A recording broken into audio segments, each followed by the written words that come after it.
আপনারা জানেন যে আমাদের এই প্রতি বছর ঈদ যাত্রায় ঘরমুখী মানুষের অনেক সমস্যা হয়। বিশেষ করে সড়কে ঘন্টার পর ঘন্টা বসে থাকতে হয়। আবার অনেকে দেখা যায় ঈদের আগের দিন রওনা দেয়, বাড়িতে পৌঁছে সঠিকভাবে সেই ঈদটাও করতে পারে না।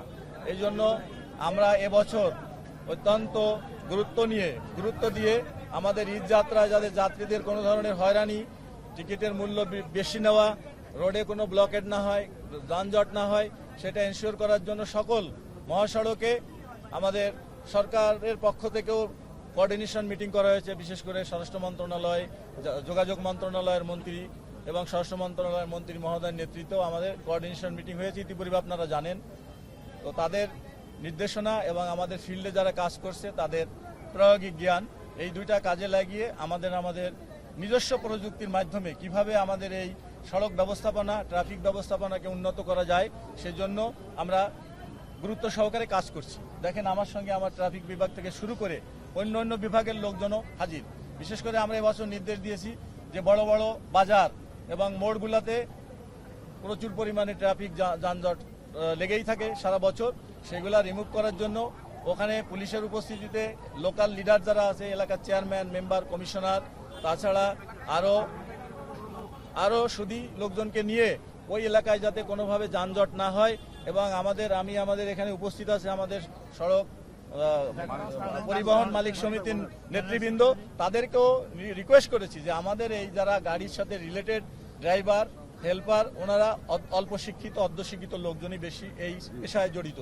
তো তারা কিন্তু অনেক সময় আমাদের ট্রাফিক আইনটাও জানে না, তারপরে ট্রাফিক সিগন্যালিং বুঝে না, ট্রাফিক আইনটা মেনে চলে না, সড়কে যত্রতত্র গাড়ি রাখে এবং মাঝখানে একটা গাড়ি রেখে যাচ্ছে, কিন্তু সে চিন্তা করে না আমার পিছনে অন্য গাড়িগুলো ব্লক হয়ে যাবে। এই জন্য একটু কমন সেন্সটা যদি তারা অ্যাপ্লাই করে তাহলে এটা থেকে আমরা মুক্তি পেতে পারি। এই জন্য আমি আপনাদেরকে রিকোয়েস্ট অলরেডি বলেছি যে আপনারা একটা প্যাকেজ প্রোগ্রাম নেন, যে তাদেরকে মোটিভেশনাল প্রোগ্রাম, ট্রাফিক আইনটা শিক্ষা দেওয়া, তারপরে ফিডার রোড থেকে যখন গাড়িটা উঠবে অগ্রাধিকার কার, মেইন রোডের, এই জিনিসগুলো আমরা বুঝি না। দেখেন, জেব্রা ক্রসিংয়ে গাড়িটা এসে জেব্রা ক্রসিংটা বন্ধ করে, ওই জেব্রা ক্রসিংটা পথচারী পারাপারের জন্য, অথচ পৃথিবীর সকল দেশে জেব্রা ক্রসিংটার পিছনে ডেড স্টপ হয় গাড়ি সবসময়। এটা আমরা কেউই মানি না। এখনই দেখেন, আমরা এই সড়কটা ক্লিন করতে আসছি, কিন্তু আমাদের সাংবাদিক ভাইদের গাড়ি, পুলিশের গাড়ি, তারাও কিন্তু জায়গার অভাবে তো গাড়িটা এক লাইনে, সিঙ্গেল লাইনে না রেখে রাস্তা অর্ধেক বন্ধ করে ফেলছে। এই জিনিসগুলো আমাদেরকে সচেতন হতে হবে। এটা যদি আমরা বিবেক থেকে নিজের বিবেক অ্যাপ্লাই না করি তাহলে কিন্তু হবে না। আপনি গাবতলী বাস টার্মিনালে এসেছেন যাত্রীদের সুযোগ সুবিধা দেখার জন্য, যানজট যাতে না পড়ে, এই সমস্ত কারণে। আপনি আসার আগেই এখানে বিশেষ বাহিনীর স্কোয়াড এসেছে, এলিট ফোর্স পহরা দিচ্ছে, ডগের স্কোয়াড নেমেছে, মানে একটা যুদ্ধ পরিস্থিতি। এমন কোনো বিশেষ থ্রেট কি আছে ঈদ যাত্রায়, যে কারণে আপনার এত আয়োজন? আপনারা এটা নেগেটিভলি নিচ্ছেন কেন? Take it positive.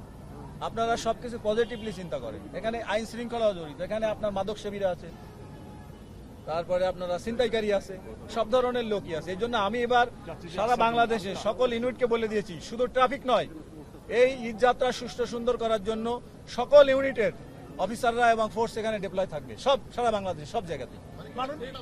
থ্রেট নাই, তারপরেও আমি জনগণকে মেসেজ দিতে চাই, বাংলাদেশ পুলিশ তৎপর, কোনো অনাকাঙ্ক্ষিত ঘটনা, কোনো অন্যায়, কোনো কিছুর সাথে কম্প্রোমাইজ নাই। মাননীয় আইজিপি, আমরা টার্মিনালগুলোতে যাত্রীদের উপস্থিতি তুলনামূলক কম দেখছি। এর বড় একটা কারণ বলছে যে ঢাকা শহরের অলিগলিতে গজে উঠেছে অনেক বাস কাউন্টার।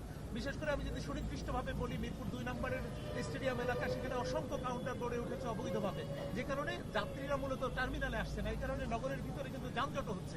এই যে অবৈধ কাউন্টার উচ্ছেদে আপনাদের কোনো পরিকল্পনা আছে? আমি যোগদানের পরের দিনই বলেছি, ঢাকা শহরের ভিতরে দূরপাল্লার কোনো গাড়ির কাউন্টার থাকা যাবে না। এখানে কিন্তু এই জিনিসগুলো রিমুভ করার জন্য আমাদের সকলের প্রচেষ্টা দরকার। সিটি কর্পোরেশন না, আইজিপি একা আমি লিডিং নিতে পারি, কিন্তু আপনাদের সকলের সিটি কর্পোরেশন আছে, আপনার বাসের মালিকরা আছে, কাউন্টাররা যারা অনেকে আছে, তার নিজের এলাকার প্রভাব খাটিয়ে, হ্যাঁ আমার বাড়িতে আমি কাউন্টার বানাবো, কি করবেন আপনি? এই জিনিস সবাই আইনের আওতায় আসবে। আইনের মাধ্যমে এগুলো আমরা আস্তে আস্তে একটা সিস্টেমে নিয়ে আসবো। দেখেন, আপনি যেটা বললেন, এই ঢাকা শহরের সব যাত্রী যদি গাবতলী থেকে যাওয়া শুরু করতো তাহলে তো এখানেও আপনি ঢুকতে পারতেন না, আমি আসতে পারতাম না।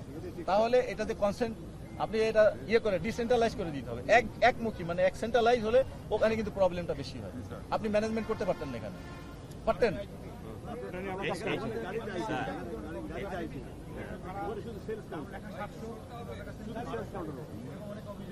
এটা আপনার স্ট্র্যাটেজি কোনো প্রমাণ আছে? আমি এইমাত্র এখানে একটা কাউন্টারে গেলাম, তো বললো টিকিট কত ভাই, সরকারিভাবে লেখা 680, উনি 80 টাকা কমে 600 টাকা দিয়ে টিকিটটা নিলেন। যাত্রী নিজেই বললো যে আমি স্যাটিসফাইড স্যার। তারপর ম্যাজিস্ট্রেট কাজ করছে এই ব্যাপারে। 300 টাকার ভাড়া 700 টাকা আজকে এখানে নেওয়া হয়েছে এবং এরকম প্রমাণও আছে যে কাউন্টারে টিকিট পাচ্ছে না। আমি বলি আপনাদের সাথে কিন্তু এখানে ম্যাজিস্ট্রেটও আছে, মেট্রোপলিটন ম্যাজিস্ট্রেট। সাধারণ মানুষ তো জানেন না কার কাছে তারা সে নালিশটা দিবে। আপনি বলছেন পুলিশ তদন্ত করবে। আমি এইটাই তো আমাদের প্রবলেম, আইন না জানাও কিন্তু একটা অপরাধ। এটা কি জানেন আপনারা? জানানোর দায়িত্ব আপনার নিজে জানবেন, আপনি আইন পড়বেন, প্রচলিত দেশের আইন জানা এজ এ নাগরিক হিসাবে এটা তো আপনার citizen right, first and foremost duty, আপনাকে আইন জানতে হবে। আপনি জানেন না বলে এসে বলবেন যে আমি এটা জানতাম না, এটা তো কোনো অজুহাত মানা হবে না। কন্ট্রোল রুম আছে, বিআরটি আছে।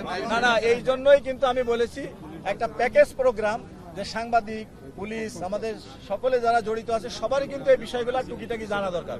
আর সবাই যে সব বিষয়ে এক্সপার্ট হবে তাও কিন্তু নয়।